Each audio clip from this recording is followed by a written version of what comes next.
wasa abreshia eyekura ewo eye wasa ekropon mensinim wo eye atoye mantamnim na de asie wo ho ne sa brantie bia wosusu se wo freshia aduasa ekeka ko aduanan na ne baba wadi enfreshia dunum no wone ne bana frompa ne na da amabayo no anyinsen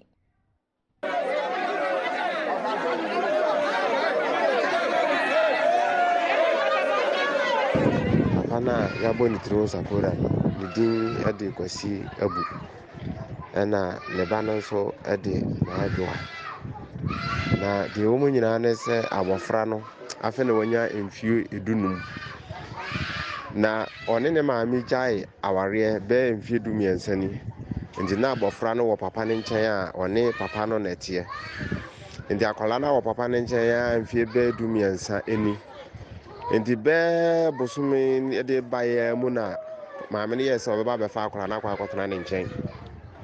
Enti oba atan de akola no ko ne nchen wo hwe no na sa abofra ne nema bi nkoyie ma no. Na obisa ise adan de na ekoso. Ne ba ne nko bi na no a ose ne papa anyem no. Mpala maame no ne akola no ko ayalesabia ko hwe mu ko hu ise abofra no nyem bosumi enan. Enti na chese wone ne papa no na atre fie ho anyem abosome enan. Enti de akoba ne se maame no dokoto abusuafo nyina anim. Na abusuafo nso ede kofre papa no mde to nanim ampala papa na anye chinie ogitum se yampa se wone bema ne ba ne nyem ampa. Enti onkobo odikuru ane ne mpanyufo wo wasa blehia amane. Emom nso yese ne ofi nom de aka wasa blehia amane.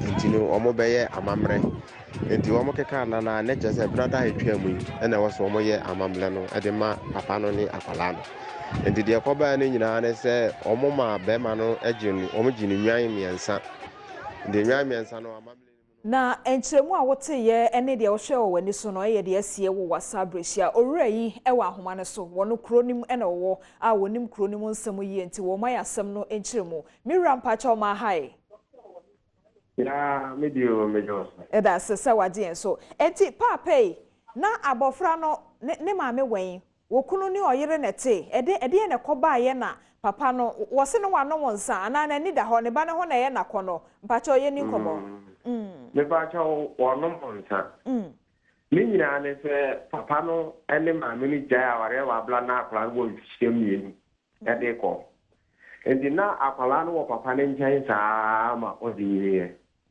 enti be abosumi ani na maame ne ko fa akwala ne de ne ko wani nchen enti wo he no na aka abofla no ni widie mu no nhyada nkoyi also oba atanse de wono aka sa se de ne ba ni titina no tin wa sesa enti wo mo fra akwala no mo bisa no na akwala na aka sa gitum se yampa ne ho adane enti wo mo bisa no na akwala ni chire mu se one ne papa no ana ne papa no na afa no ma wafa afuro na de si ya no enti no na chese papa na tete ne ba no a ene se sa na nchiremu ne tie de a ene se nya yi ba ku bi na oye na abofra na nyinsen wone ne tese na yira da wofa no eno so akola na kan bibisa me ba cho enye ba ko pe o je se wone na tena be se yakobe sa afi Debio, mpacho di ka se ebra warija ye ba ye be ye mfie mienu no na papa no te ne ba. Enti wone ne natia na wanye du mfihye du num no. Ne momo shase ase wo fa ne ba ne de afimu ani. What started the one in the banner yes idea no dear. That's a few more. Na abofra no so wo se wanti ho ankere wo bia da. Ne papa no wone ne yire netia no ne ba ne nko anete.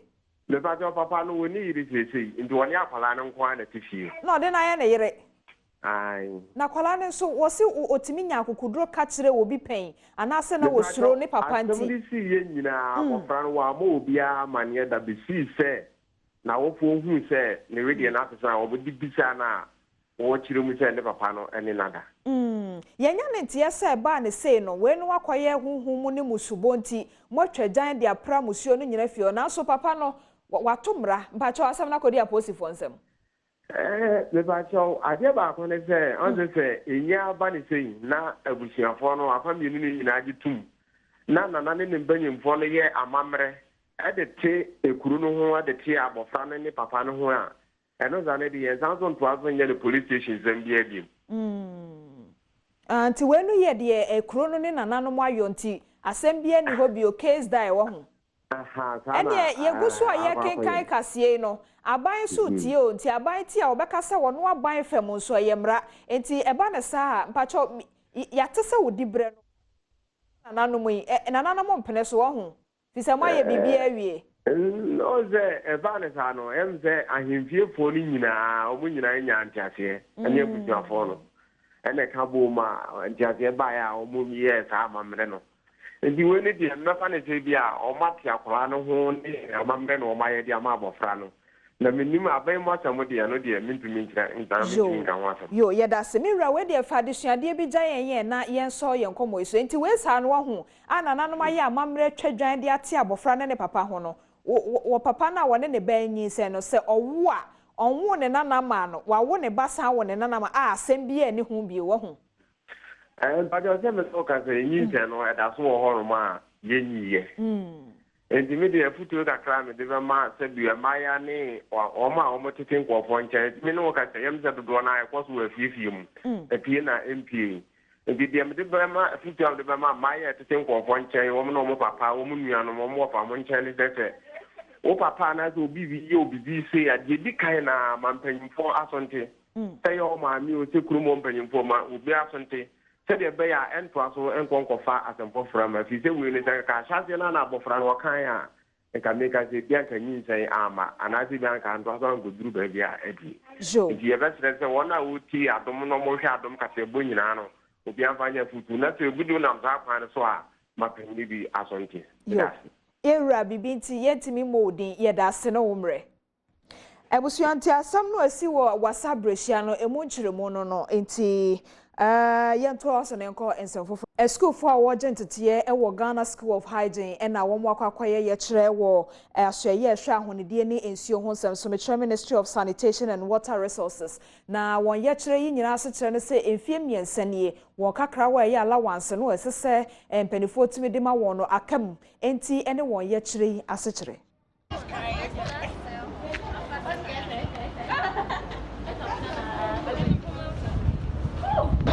You better say but when you say as a coalition, you also meet and you know the next action.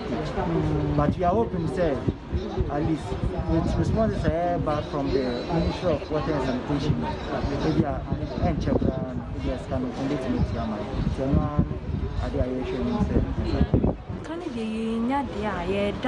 me say me buy and me boa me farm me brush me pet student me towel me sapo me da ha ma de ache me nya sika na nya information papa bia ye free hand boy ye be da ha ma de ache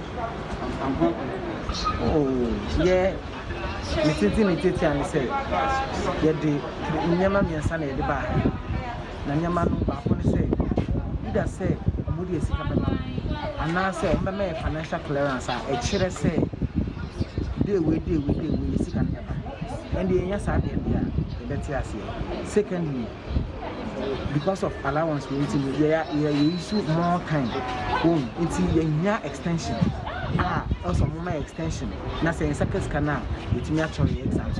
And I thirdly, I can't say, so financial clearance. I want to manage my financial clearance because students no more they can. I will say principals not here say no mutual or mutual as a clearance in the bar and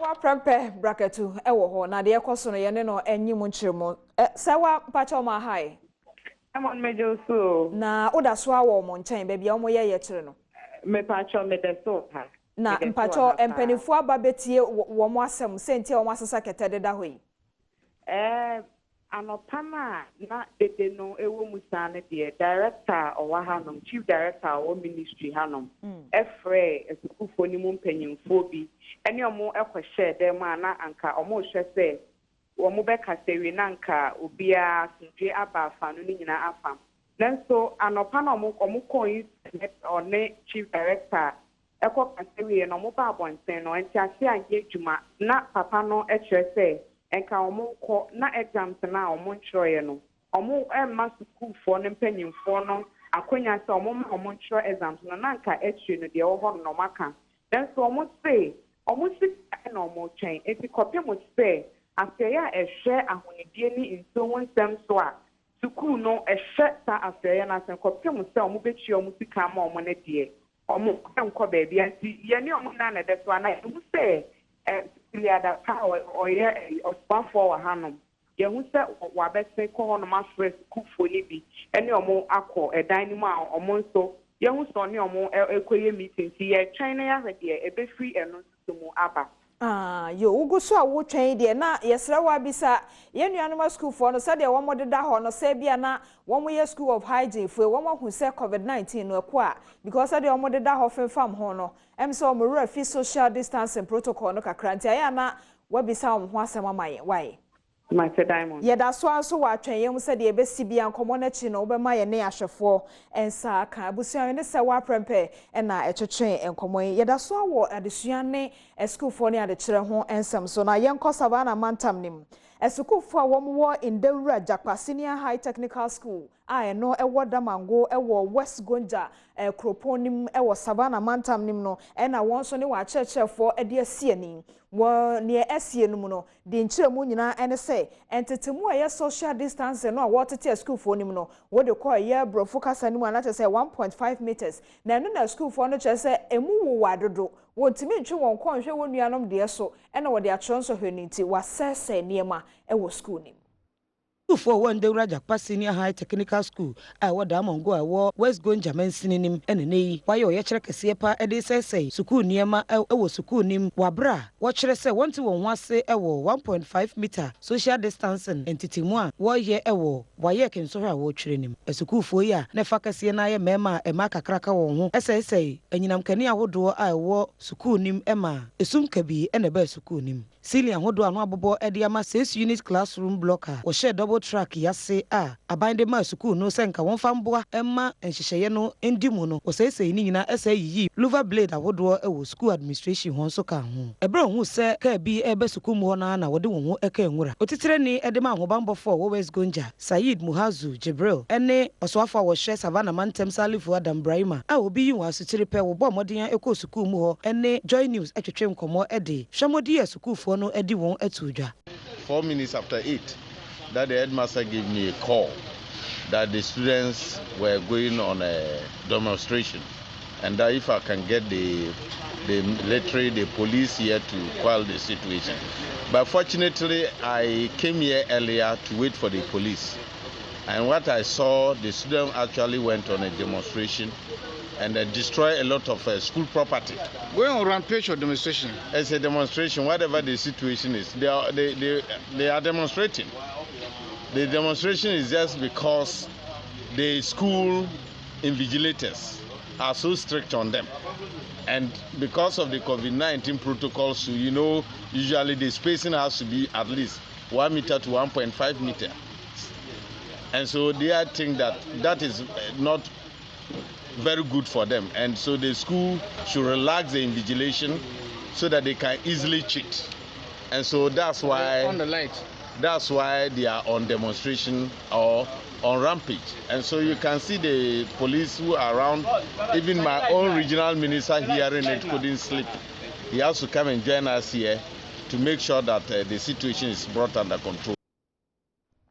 Afeyenkwa Premotobre na Bright Senior High School, a school for almost so sure why can so any be, and so ne why officials no be at the CNE. Almost one more how no nyina social distancing, Cronwa and ho ensem, enti the SCA wohono na yenkwa homane so na ye ne David ni Jan Mensa and Chochenko Mesro ia potokakra. Hello, David. Hello, good afternoon, madam. Good afternoon, sir. So, David, are you one of the invigilators at the Bright Senior High School? Madam, I'm not an invigilator. I'm a WIC official responsible for Premotobre and surrounding schools. Okay, thank you very much. So, were you at the scene before whatever happened at the school happened concerning the social distancing? It is not about social distancing. Please tell us what actually transpired to this situation. Okay, so what happened was during the integrated science paper on Monday, as part of the invigilation processes, we had recruited invigilators from outside and then teachers of Bright Senior High School as part of the invigilation team. So in the course of invigilation, I decided to go around. On my rounds, I saw a candidate with photocopied material, solutions, suspected solutions, in his hand. Okay. So as I approached him, he put it in his desk. So I told him to bring it out. He said he wouldn't bring it. So I called the attention of the invigilator in the classroom, who was a teacher of the school.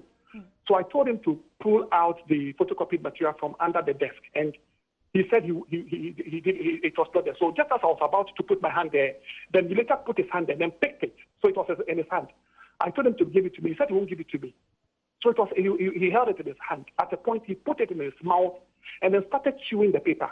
He chewed the paper. Then, as it was happening, there was an administrator of the school who was also by my side. So the administrator told him to bring out what he was chewing. So he chewed it and threw it out. And then that same invigilator, who was the teacher of the school, ran away.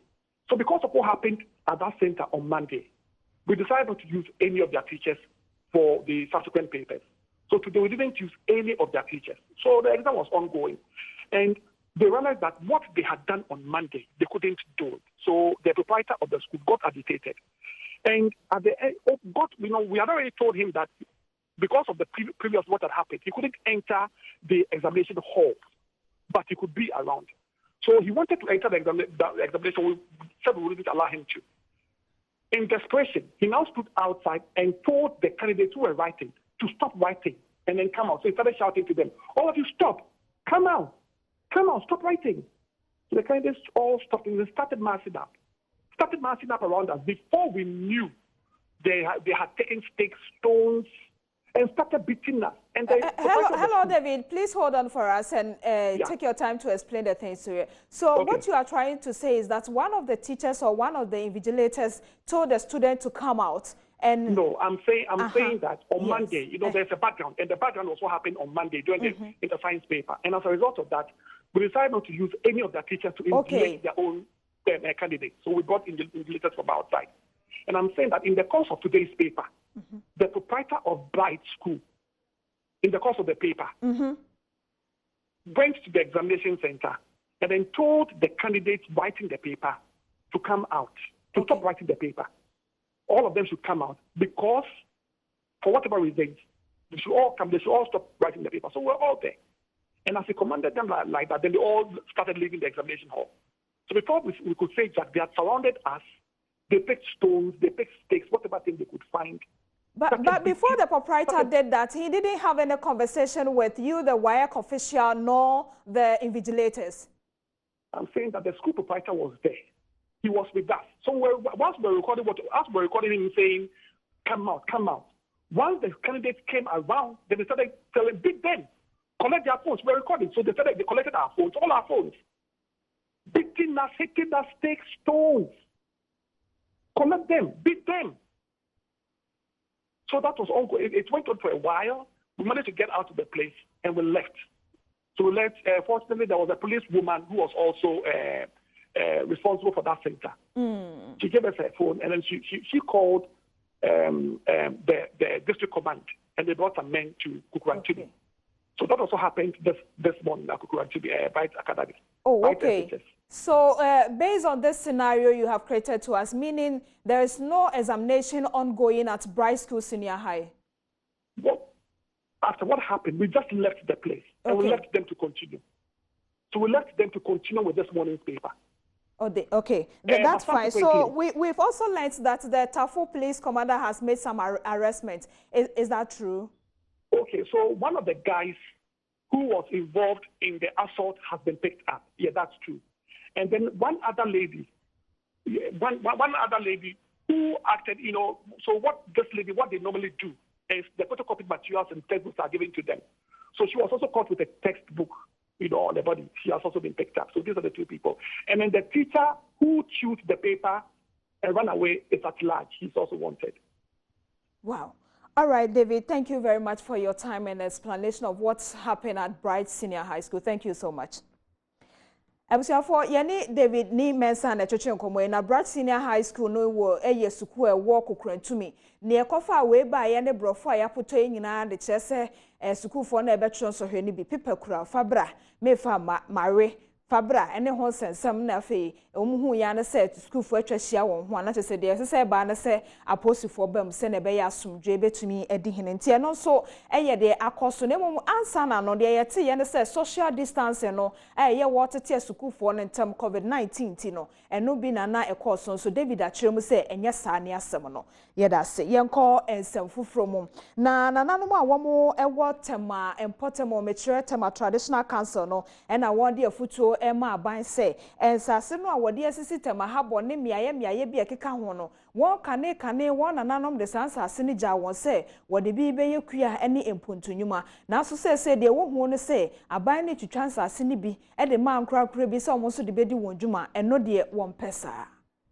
Nananom atrankonwa ewotema ene ne yi wode ato aban anim se wanhwe no wanka ensase ahodo amanfo twitwaton ewo kwambone so na wonso ebetu won hofo ewo aban a eti adwam yi ho empanifo yi kirima wonananom enegya won sase se wonfa bi nya afuo na afei wonfa bi so ma aban na wonfa nye mpuntunwuma ewotema senti nananom ene abre ne se Tema Development Company Limited sisi a wokase etwitwa nsase ede ma amanfo wa bra woni won enkotiri so pambia otwetwerefo ede ma Tema Traditional Council ene ni amasomponu no de tuja wa bra First Lady Rebecca Kufuado ekoho ede niema bi ekoye wandoye sedi afi bia wo ye no ma Rebecca Kufuado ede sika ye modin anonomade ahodo ene niema ahodo ekoma wo mo bra wodi pelojo afahye no ne senti nananom atrankonwa ni giye pa no de abasobode kase ema First Lady Rebecca Kufuado ewo adoye a wabeye wo mo no enu achi na awudum shipi a wo saye otwetwereni ede ma Tema Traditional Council ni amasomponu ehwie wonsem egu wanim ewo ensase ahodo a wo tonton ewo klagon no. All efforts to avert this trend has fallen on deaf ears.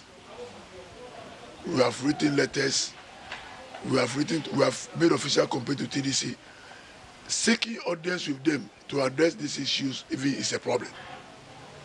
So that is the case. So the final result is that if they are not able to protect our lands, we rise up and protect sale.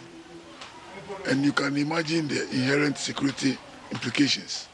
First Lady Rebecca Kufuado ehye won bose wode won sem ne bekọ akoto Ghana mampanyi na Nadanko Kufuado anim se de be ya obetimi etu ho anamon afa owie ye na ode ne nsa hye nkrata se ewo ye nkrata wabie ede ama ohempon wotema ni agye kraku otoso mienu ma hanye kpo ni nke ngamoje president de ke ba hanye ake ebinye fe ni mba ho mba ni ma hanye afi boni da na wo fi ole wo ba fi na kan no ni wo hanye ni bi fi o ni yekeye homowo ni mba na nye hemi fefe ni ndanyeshin ni we moni ni ewe bi anentone no ne nu fe kente ma abo amane koni no ni isana afi ni akweni afi Daniel Titus Glover ene ye emrahye Edema Tema East no de nsema wodo bi tuja wa anamon a wotu ede afa mentime ho ase a beda TDC ene Tema Traditional Council intem me anim na media so their First Lady ede koche president no na bibia enda info no omunti amakomanto emiem asase de ye dia obi antumi gi asase free ensam asase no eye nananom dia won de jaye Afeyenko asantemantemo mrasebedwane de mo manfo wo manso adubia eye ononyafo ya ofrempon ado na wode afutusem ene ma ne manfo anase ne mpeso asofo no se wosre won ma adwobrɛw eni hene fi se won wa kwan na enye na woye ho ye kire no enye sesebi mpanifo abunuagu wasoma wo ho oguso a wotu ho anamo a enche bia wo be hyase ayedwuma wo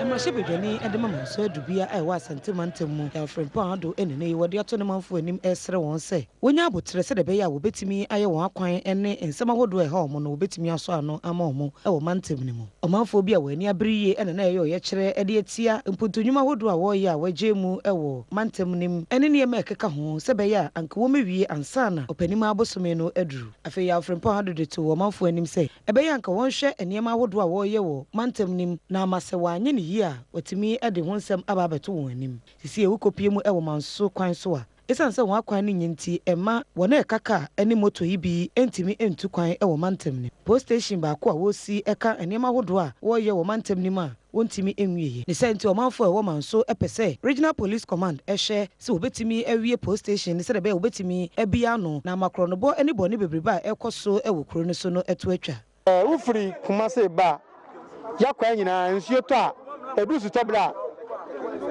mansoma edu su tɔbla na afi mansoma ayɛ mɔbɔ nsuo tɔ ntimi ntu kwan obitimi kɔ da kwa so nansa ne o ma fie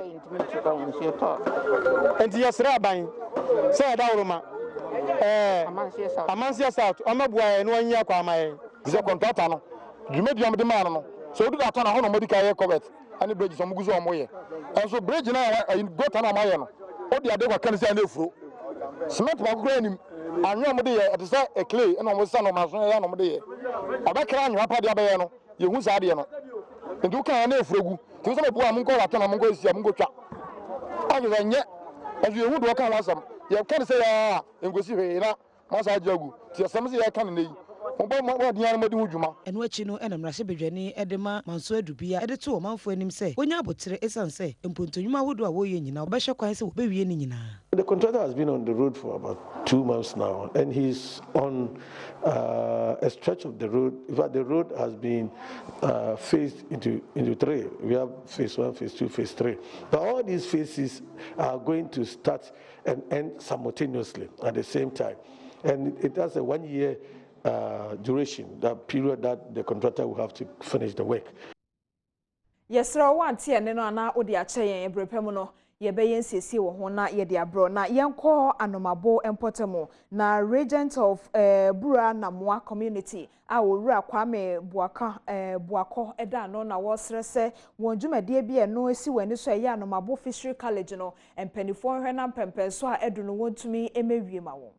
Penyipa a Bura Namoa kuromu Kwame Buako enene wode abasobode kese pa ama aban so wabɛhye ase a wosi anomabo fishery college a ye bi woyɛ afare adwuma wɔ pa na ɔde bua ama asoyɛ ɛhwɛ afare ho nsɛm so ɛwɔ man mu ne titiriw ɛne mfimfin mantamu no wɔn so ɛde etumpon afi wɔtoto sraban sɛ ɛbɛyɛ anka wɔma ne nyentem no wɔntimi nwie sɛ sukuu sɛ de bɛyɛ a ɛbɛtimi aboa ɛmabu na wɔwɔ mfansema mansini mu na wɔtimi anya adwuma ayɛ.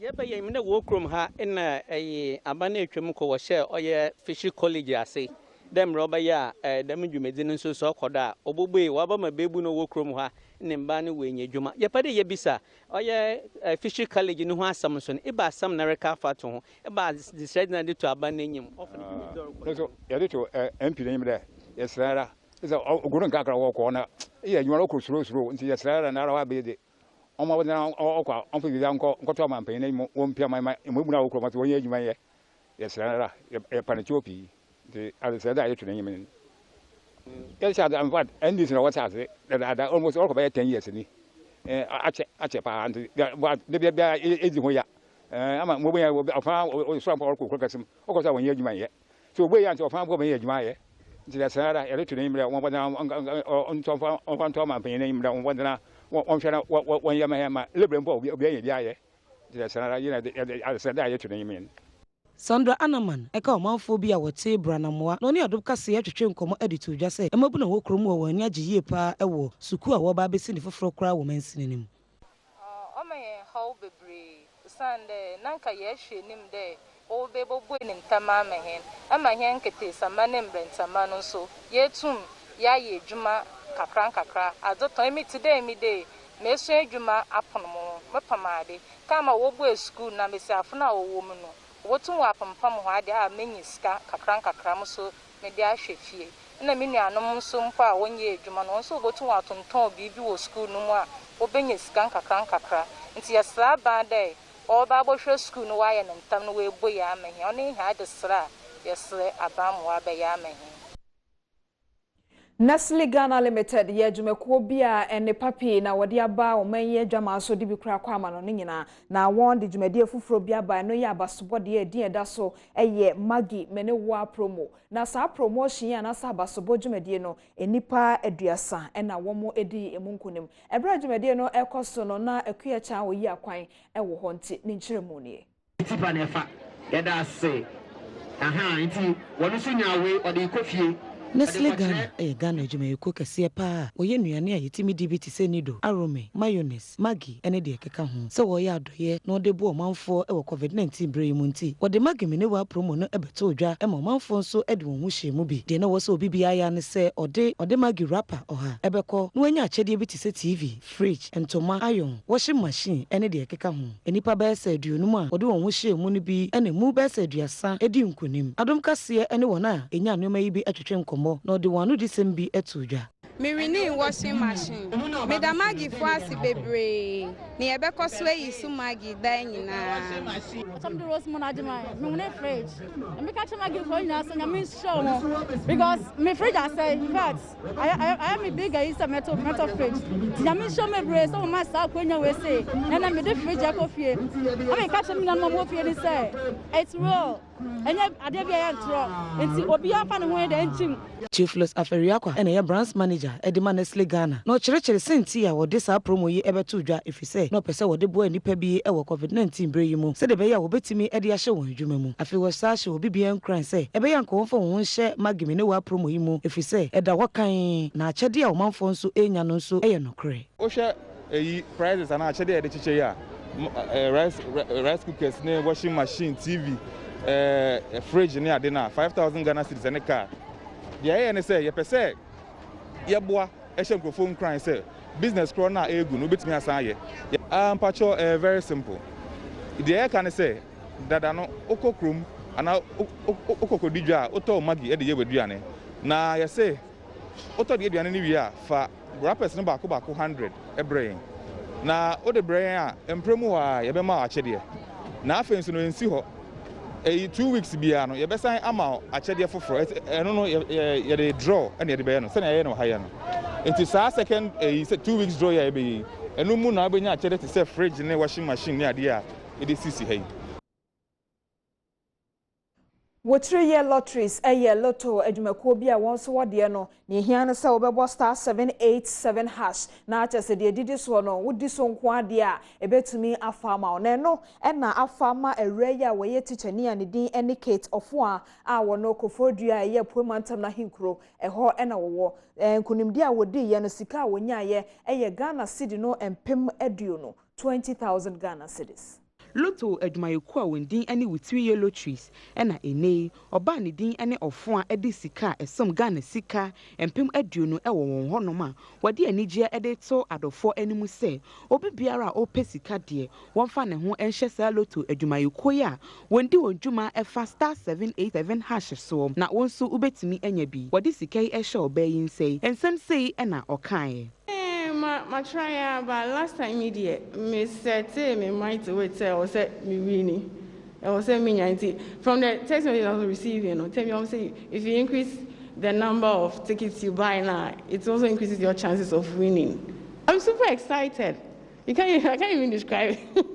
Why? Obi I try I mean no feel say yeah. Yes, come even on Facebook some friends of mine were like, hey, okay now we are sure Saturday then yet scam be. And I was like, oh no, forget it. I don't think it is. Because previous ones, I play less, but I've been getting some tokens, so I was, very sure, say, it's real. Yes. I said to my cry, I want to further my studies. So, many idea. Ooh, I found it. Open now that customer experience ano ade ensam ato Ghana fo nyina animu se eye memne da ebe sika twitwi die na eda so a omanfo ebetumi enya ne sa nti obi biara emfa akwanya yi so na wonfa ne ho enhye sa lotto adwumayeko adwuma wodie yi emu na ono so ebetimi enya sika wode ato ho ni bi ensem sei na wode tuda Saturday jackpot value near 410,000 Ghana cedis. Star 787 has recorded the biggest and fastest growing jackpot in Ghana. Your first one that everybody and now 208,500 Ghana cedis. Sasikano, what we need to you could be the next winner. Just pick your phone and dial star 787 hash. Enter the draw now. Nef unso fasa achedieno enso fa kofie nensesan wa brab. Star 787 hash ye share asie no ya reward players and de ka ho a ye nwa ba yi ka ho a ye nya 31 players a mo de 20,000 unique prize akofie. Amidst the 20,000 unique prize so no, ya rewarded a move finance with jackpot prize. Saturday I have a jackpot prize no 410,000 Ghana cedis. Yet the core old currency more ye share by 4 billion tikadada no. Inti a woman ye won't so bet me this as it can be.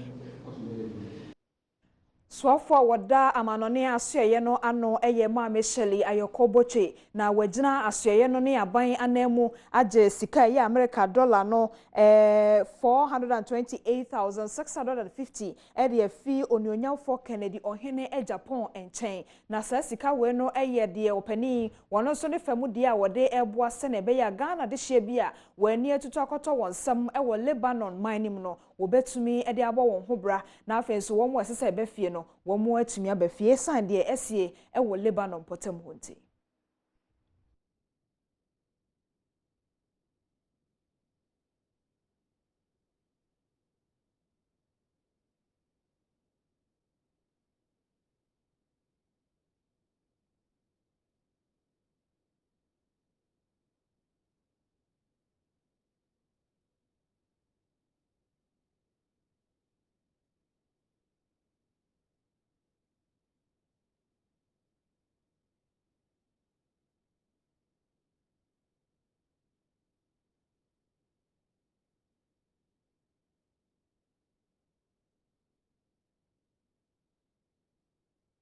Yes, akwa santimantam na mpanifo a wo moda mantam no ano ekyerese se edinchiro no ekọ awieye a afei wo beto won boase na bambo ho nsem bia wo bitietia so de antoto yie bia no wo mo asanso asi ho nkonwa ede yie ato yie.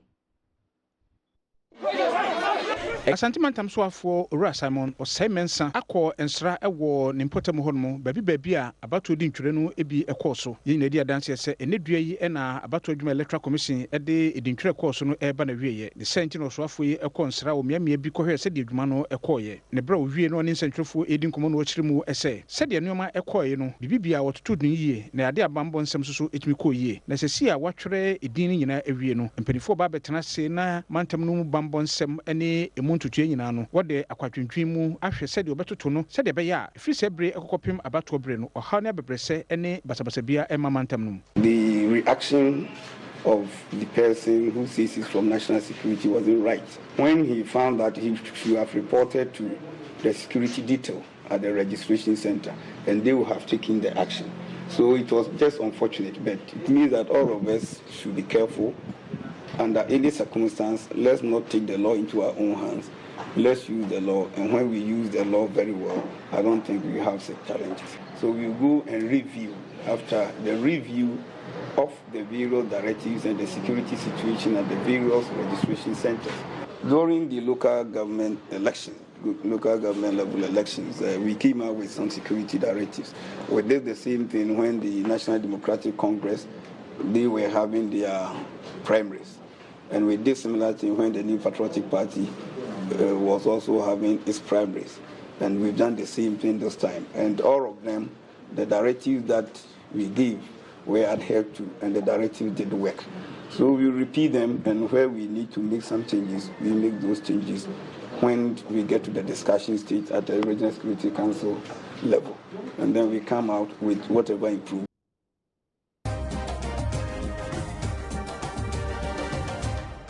Afeye ne gede mo nsem na abrantie ne din ne Glaston kwabena akwaboa junior eba no jonto mu ade anim no ane se frɛ no akwaboa na akwaboa ne sale etwetwe enkomo no ena ne nsem bia wo kan se no kre high life no de se ahwe ne andadan ya kwan amfa ho ane ekeka kɔ no de anhwe na high life jonto wo memu no anhyeda nkonya daache me guest Glaston akwaboa junior akwaboa ona nande kwabena ena papa nso de kojo wa also the same yeah from me kwabena. Also the Kobna. Okay, so Kobna. Boy, and also the Kuju. Oba. Since when? Yeah. Since when? Oh, 20, I think 15 months. There was a time I now performing now. Okay, say we should do the original high life. Exactly. But my friend be more to say they be more no. Do you think say Ghanaian high life no? Especially with new artists now, but high life no. Do you think say Yeah, say high life no. Me da se for akonya we pa e mo nsa mo pa ntiro bia no bi nti. Meni ma so ya me ba yi. Me nti se yaka R&B. Ami yaka se o new R&B. R&B is R&B.